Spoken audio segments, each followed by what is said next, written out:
Now, why is it so important that we talk about this?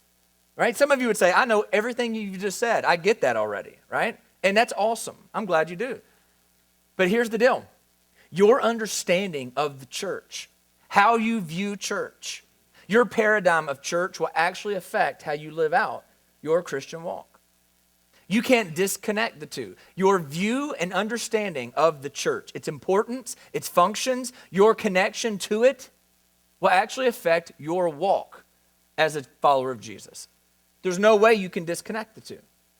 Have you ever heard of churchless Christianity?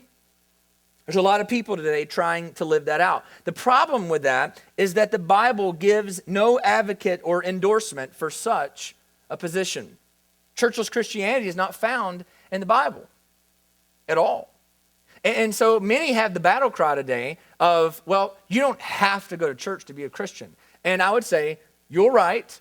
You don't have to go to church to be a Christian. Problem is, you don't find a lot of Christians in the Bible that are not part of a local church. And so if you're not part of a local church, the question has to be asked, why? What's your understanding of church, right? What's your understanding of being a follower of Christ? Because listen, we didn't make up the idea of church.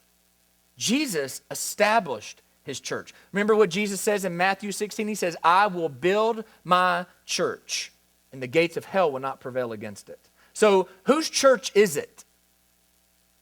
Jesus. He says, I will build what? My church. So first and foremost, the church belongs to Jesus Christ. Not to any leader, not to any man. The church belongs to Jesus Christ. And his job, his role is, what's he going to do to his church? Build it. He's going to build his church. And you know what that means? It means he's also going to give us the architectural designs for how he's going to build it. We're not free to create our own blueprint for how the church is supposed to look because it's his church. And what I'm going to show you by God's grace in our 4 weeks of going through this is what it is the Bible does teach us about being the church. What is a church? I'm sure if we wrote down our own answers, we would probably have about 50 different answers in this room. But let me give you the definition that I'm going to work with.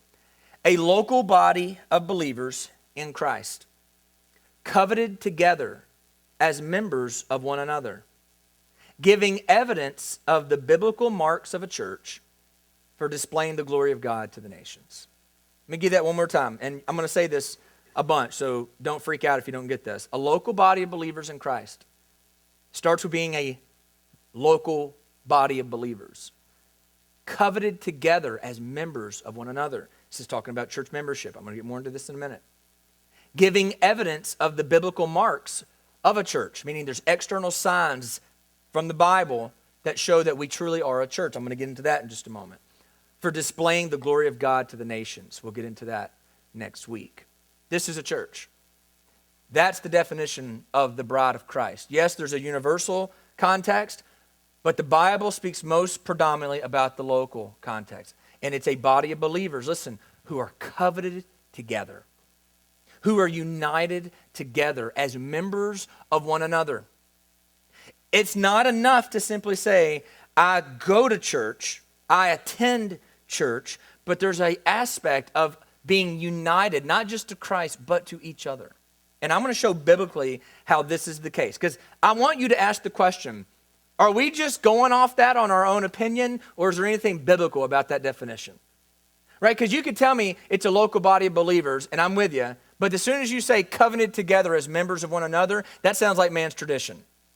Right? Let's just be honest. Let's call a spade a spade. We think that sounds like man's tradition. And let me give you my honest opinion of where I was about 2 years ago. I would have said the exact same thing. About 2 years ago, I would have said, I don't believe church membership is biblical.